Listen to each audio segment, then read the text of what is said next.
Imagine standing aboard a wooden warship in the 7th century as darkness falls over the sea outside Constantinople.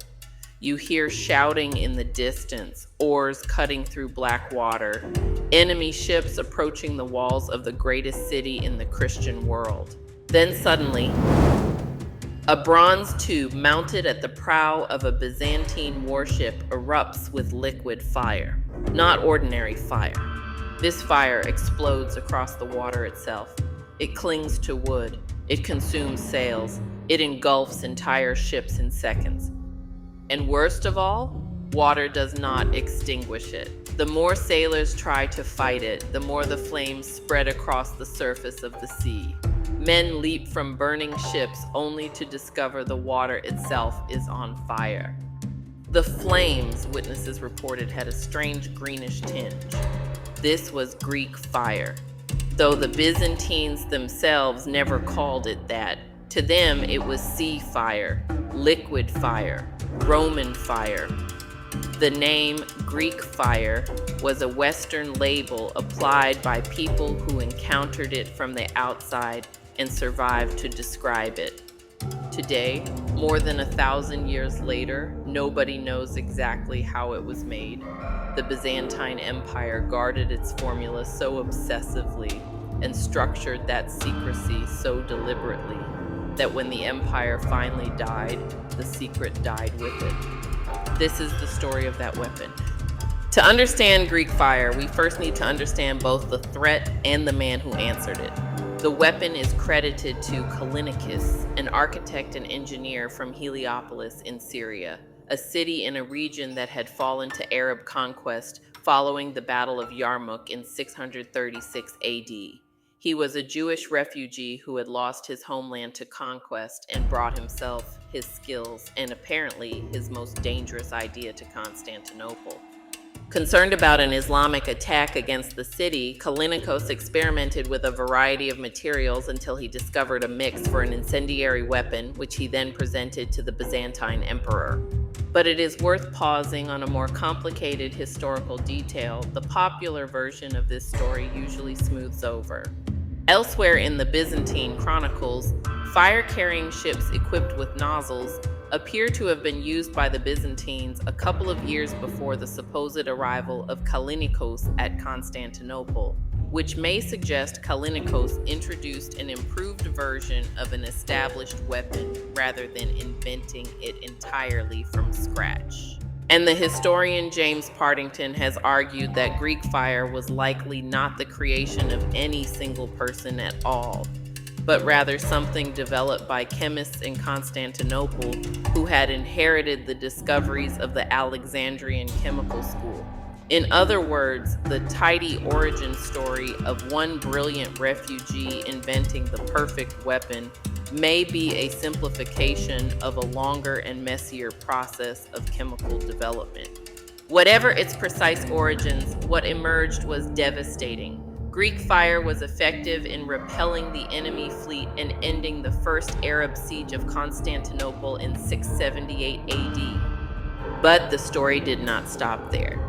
It was similarly successful during the Second Arab Siege of Constantinople in 717 to 718 AD, again causing massive damage to the Arab navy.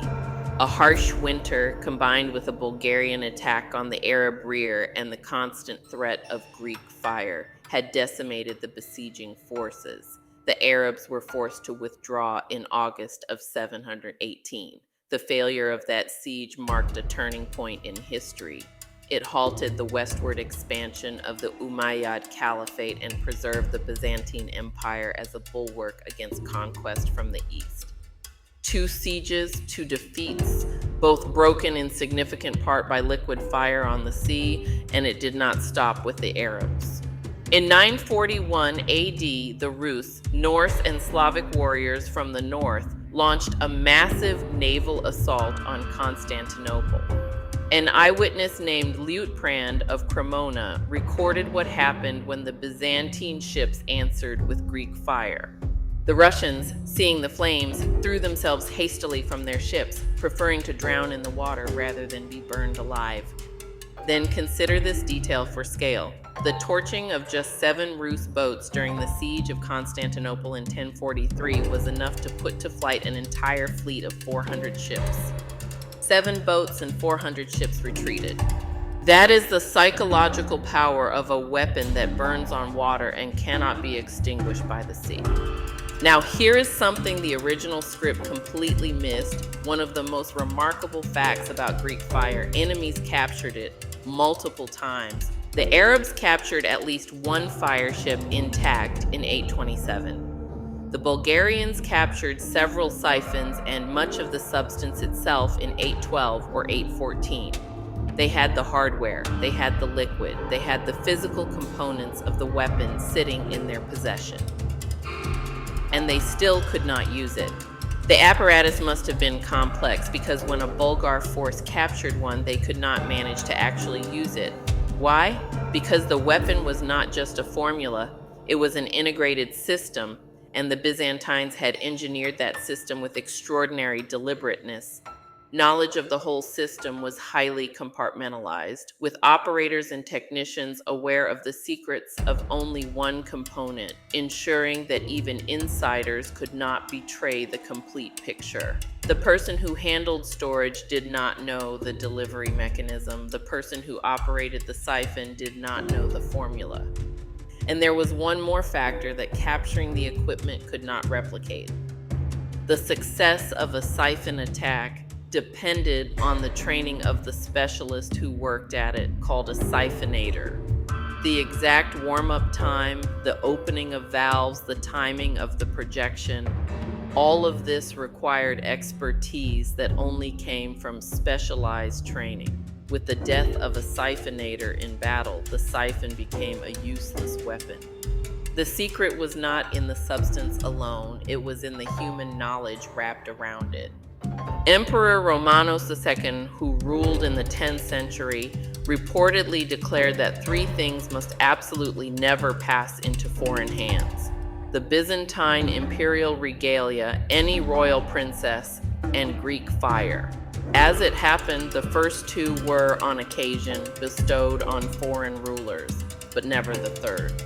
Emperor Constantine VII went even further. He wrote instructions for his son declaring that the formula was shown and revealed by an angel to the great and holy first Christian Emperor Constantine, and that the angel had bound him not to prepare this fire, but for Christians and only in the imperial city.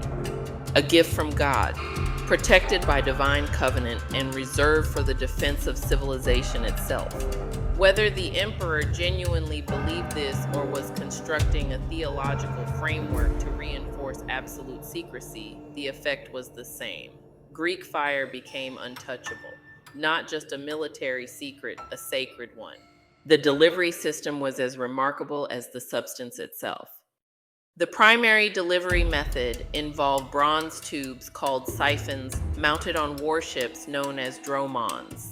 Byzantine forces also hurled clay pots filled with the substance or poured it from cranes.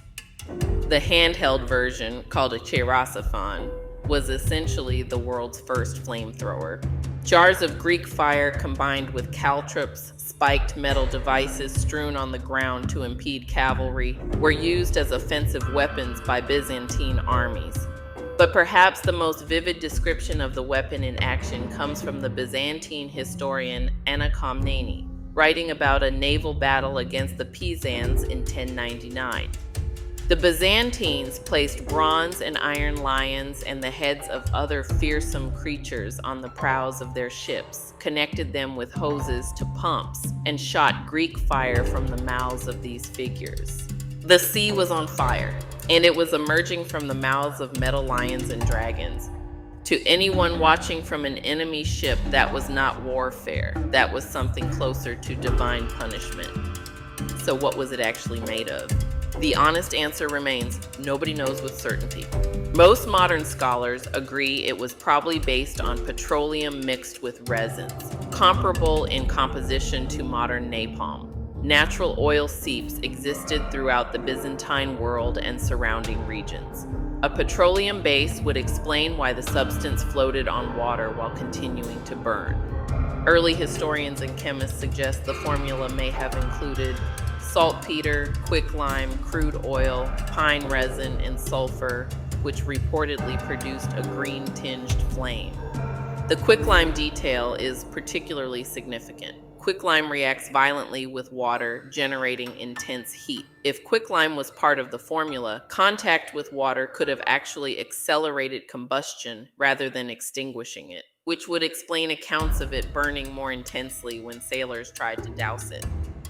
But here's what the script glossed over. Modern researchers have actually tested this. In 2006, historian John Halden constructed a full-size working replica using reconstructed parts and Crimean crude oil. The endeavor was a success, firing intense flames 10 to 15 meters distant that were capable of incinerating anything in their path in seconds. So we can reproduce something in that neighborhood. But Halden's replica, impressive as it was, did not definitively solve the formula. It demonstrated that petroleum-based mixtures delivered through siphon technology could produce the described effects. It did not prove that was exactly what the Byzantines used. Within only 50 years of its invention, the secret was apparently so tightly held that no one outside the inner circle had any idea what it was made of. Not enemies, not allies, not even most of the people handling the weapon itself.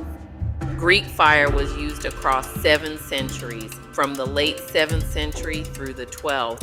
Anna Komnene's account from 1099 is among the last confirmed descriptions of its actual battlefield deployment. After that, the accounts fade. The weapon appears less and less in the historical record. Long before Constantinople fell to the Ottomans in 1453, Greek fire had already gone quiet. The compartmentalized knowledge structure that made it so difficult to steal also made it vulnerable to attrition. As the Byzantine Empire contracted, lost territory, and experienced political instability, the specialized chains of people who held individual pieces of the formula likely broke down one by one. A siphonator killed in battle, a formula keeper with no heir, a royal advisor lost in a coup. Small breaks in a carefully maintained human chain.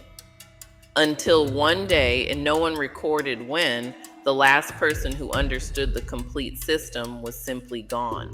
There is a modern parallel worth sitting with. We often assume that because knowledge exists, it persists. That once a civilization knows how to do something, that knowledge is permanent. Greek fire is evidence that this is not true. A weapon sophisticated enough to stop empires, advanced enough that enemies who physically possessed both the hardware and the substance still could not replicate it, secretive enough to survive 7 centuries of attempted theft and reverse engineering, vanished. Not because it was destroyed, not because it failed, because the human chain carrying it broke. History contains other examples. Roman concrete, whose specific chemistry resisted full replication for over a millennium. The precise acoustic engineering of certain ancient amphitheaters. Shipbuilding techniques that died with specific maritime cultures. Greek fire is simply the most dramatic case, a weapon that once turned the sea itself into a battlefield. And today, more than 1,000 years after it last burned on the waters of Constantinople, we are still not entirely sure how it worked. The flames are long cold, but the mystery they left behind has never gone out.